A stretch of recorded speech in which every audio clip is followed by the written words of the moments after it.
നമസ്കാരം, കൊട്ടാരക്കര മീഡിയയിലേക്ക് സ്വാഗതം. ആരോരുമില്ലാത്തവർക്ക് ദൈവം തുണയുണ്ടാകും എന്ന് പറയുന്നത് വളരെ ശരിയായ ഒരു കാര്യമാണ്. ഇന്ന് അനേകം പേർക്ക് ആശ്രയമായി മാറിയിരിക്കുകയാണ് കലയപുരം ആശ്രയ സങ്കേതം. ഇന്ന് കൊട്ടാരക്കര ചന്തമുക്കിൽ നിന്ന് രാജു എന്ന പ്രായമായ ആളെ ആശ്രയ സങ്കേതം ഏറ്റെടുക്കുകയുണ്ടായി. ആവുന്ന കാലത്ത് തന്നെ കൊണ്ട് പറ്റുന്ന എല്ലാ ജോലിയും ചെയ്തിരുന്ന തെങ്കാശി സ്വദേശിയാണ് രാജു. എന്നാൽ നാട്ടിൽ പോയി വന്ന രാജുവിനെ ഇന്ന് പഴയതുപോലെ ഭാരമെടുക്കാൻ സാധിക്കില്ല. ഒരു ആക്സിഡന്റ് ആണ് രാജുവിന്റെ ജീവിതം മാറ്റിമറിച്ചത്. ആക്സിഡന്റിന് ശേഷം കാലിൽ കമ്പിയിട്ടതാണ് എല്ലാത്തിനും കാരണമായത്. ഇനി മുതൽ രാജു തനിച്ചല്ല, നിരവധി പേരുള്ള ഒരു കുടുംബത്തിലേക്കാണ് ഇന്ന് രാജു എത്തിച്ചേർന്നത്. വീട്ടിൽ അച്ഛനില്ല, അമ്മയില്ല, ചേട്ടച്ചാരുണ്ട്, 2 പെങ്ങന്മാരുണ്ട്, പിന്നെ ഞാനുണ്ട്. ഞാനിവിടെ തന്നെ. ഇവിടെ കൊച്ചിലെ ഒരു 10-14 വയസ്സിൽ ഇവിടെ തന്നെ ഉണ്ട്.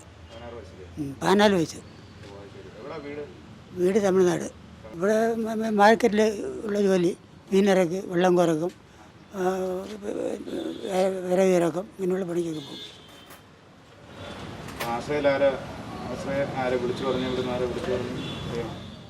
ഇവിടുന്ന് വിളിച്ചു പറഞ്ഞ് താഴെ റാബി പൈസയിൽ, പിന്നെ പഞ്ചായത്തിലെ രമേശൻ സാറ്, പിന്നെ ഒന്ന് അജീബ്, ഇത്ര വരെ ഉള്ളൂ. ഒന്ന് അസറബ്. 68 വയസ്സുള്ള സുബ്രഹ്മണ്യൻ എന്നറിയപ്പെടുന്ന രാജു ചേട്ടൻ തൻ്റെ 10ാമത്തെ വയസ്സിൽ കൊട്ടാരക്കര മാർക്കറ്റിൽ എത്തിയതാണ്.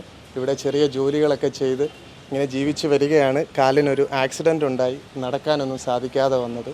അപ്പം തൻ്റെ ജീവിതം, മുന്നോട്ടുള്ള ജീവിതം വഴിമുട്ടിയപ്പോൾ ഇവിടുത്തെ ജനപ്രതിനിധികളും ജനങ്ങളും നാട്ടുകാരും ചേർന്ന് ആശ്രയയിൽ അറിയിക്കുകയും ആശ്രയ ജനറൽ സെക്രട്ടറി ശ്രീ കലയപുരം ജോസ് സാറിൻ്റെ നിർദ്ദേശപ്രകാരം ആശ്രയ ടീം ഇവിടെ എത്തി രാജു ചേട്ടനെ ആശ്രയ കുടുംബത്തിലേക്ക് കൂട്ടിക്കൊണ്ടു പോകുന്നതുമാണ്.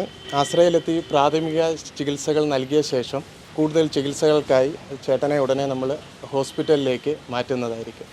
ഇപ്പോൾ കൊട്ടാരക്കരയിൽ വളരെ വർഷങ്ങളായി, 19 വർഷമായി കാണല്ലേ, 19 വർഷമായി കൊട്ടാരക്കരയിലെ മാർക്കറ്റിലും പരിസരവുമായി എല്ലാ ജോലിയും ചെയ്ത് ആളുകൾക്കെല്ലാം ഏറ്റവും വലിയ കാര്യം ഉണ്ടായിരുന്ന ഏറെ പ്രിയങ്കനായ രാജു എന്നാണ് പേര്. സ്ഥലം തെങ്കാശിയിലെ രാജു അല്ലേ? തെങ്കാശിയാണ് സ്ഥലം. തെങ്കാശിയാണ് സ്ഥലം. മലയാളി നമ്മുടെ നാട്ടുകാരനെ പോലെ എല്ലാ നാട്ടുകാർക്കും വളരെ പ്രയോജനകരമായി ഇവിടെ താമസിച്ച് വരികയായിരുന്നു. ഇപ്പോൾ അടുത്ത കാലത്ത് ഇപ്പം പ്രായത്തിൻ്റെ ഇതെല്ലാം കൊണ്ട് അവസാനമായി. ഇടയ്ക്ക് നാട്ടിൽ പോയി, തെങ്കാശി പോയി, അവിടെ ചെറിയ ആക്സിഡൻറ്റ് പറ്റി, കാലിലങ്ങനെ വണ്ടി കമ്പിയൊക്കെ ഇട്ടിരിക്കുകയാണ്. മറ്റൊരു ആശ്രയമില്ലാതെ നടക്കാനും ഒന്നും കഴിയാത്തൊരവസ്ഥ ഇപ്പോൾ ഉണ്ട്. മറ്റേത് ഏറ്റവും വലിയ ആരോഗ്യവനായ ഏത് വെയിറ്റും എടുക്കുന്ന ഒരാളായിരുന്നു. ഇപ്പോൾ ഈ ആരോഗ്യസ്ഥിതിയെല്ലാം പരിഗണിച്ചുകൊണ്ട് നമുക്കെല്ലാം കൂടി ഇദ്ദേഹത്തിന് കലയപുരം ആശ്രയ സങ്കേതം, ശ്രീ ജോസിൻ്റെ സ്ഥാപനമായ ആശ്രയ സങ്കേതത്തിലേക്ക് മാറ്റണം നമുക്ക്.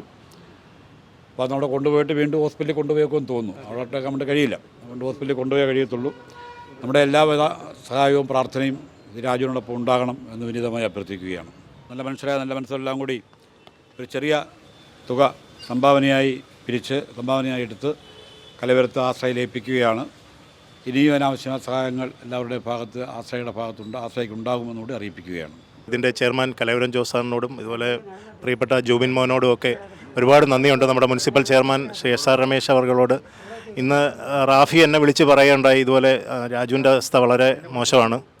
അപ്പോൾ തന്നെ SR രമേശ് അവർകളെ ഞാൻ ബന്ധപ്പെടുകയും SR രമേശും ഫൈസൽ ബഷീറും എല്ലാവരും ചേർന്ന് ആശ്രയമായിട്ട് ബന്ധപ്പെട്ടു. ഞാനും കലയപുരം ജോസ് സാറിനെ വിളിച്ചു. അപ്പോൾ ഇന്ന് തന്നെ നമുക്ക് 10 മിനിറ്റിനകത്ത് തിരിച്ചു വിളിക്കാമെന്നാണ് ജോസ് സാറ് പറഞ്ഞത്.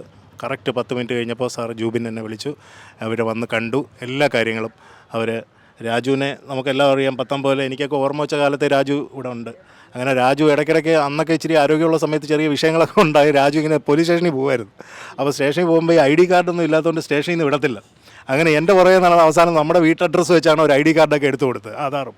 അപ്പോൾ എൻ്റെ വീട്ടഡ്രസ്സ് വെച്ച് എടുത്തുകൊണ്ട് ഈ ഇടയ്ക്ക് തമിഴ്നാട്ടിൽ പോയതിന് ശേഷം കാണാനില്ല എന്നും പറഞ്ഞ ആൾക്കാരെല്ലാം കൂടെ എൻ്റെ അടുത്ത് പറയും. അങ്ങനെ ഞങ്ങൾ നാളെ ഷാവുലണ്ണൻ പറഞ്ഞ് ഞങ്ങൾ നാളെ സ്റ്റേഷനിൽ പോയി FIR ഇടിക്കാമെന്നൊക്കെ പറഞ്ഞ് വെച്ചതിൻ്റെ പിറ്റേ ദിവസം എന്തായാലും എത്തിയ ആൾ കാണാനില്ല എന്നും പറഞ്ഞേ. അപ്പോൾ അപ്പോഴാണ് അറിയുന്ന പാവപ്പെട്ട എൻ്റെ കാലെല്ലാം പൊട്ടി, പിന്നെ പൊട്ടലുണ്ട്. അപ്പോൾ എന്തായാലും ഈ ചികിത്സയും വിദഗ്ധ ചികിത്സയും എല്ലാം കിട്ടാൻ ആശ്രയ എന്ന് പറയുന്ന ഈ മഹത്തായ സ്ഥാപനം ഇവിടെ അടുത്തുള്ള നമുക്കെല്ലാവർക്കും ഒരു അനുഗ്രഹമാണ്. ആശ്രയയ്ക്ക് എല്ലാവിധ അനുഗ്രഹങ്ങൾ ദൈവം ചൊരിയട്ടെ. അതുപോലെ തന്നെ രാജുവിന് എത്രയും പെട്ടെന്ന് സുഖമായിട്ട് നമ്മുടെ കൂടെ വീണ്ടും ചന്തയിൽ വരാൻ കഴിയട്ടെ എന്ന് പ്രാർത്ഥിക്കുന്നു. നിങ്ങൾക്ക് എല്ലാവർക്കും നന്ദിയുണ്ട്. ഇനിയും നമുക്ക് വേണ്ട സഹായങ്ങൾ രാജുവിന് വേണ്ടി നമുക്ക് ആശ്രയിലോട്ട് ചെയ്യേണ്ടി വരും. നമുക്ക് എല്ലാവർക്കും ചേർന്ന് ചെയ്യാം. എല്ലാവരും ഒറ്റക്കെട്ടായിട്ട് രാജുവിൻ്റെ കൂടെ, നമ്മളെല്ലാവരും ഒരു കുടുംബാംഗങ്ങളെ പോലെ രാജുവിൻ്റെ കൂടെ ഉണ്ടാവും.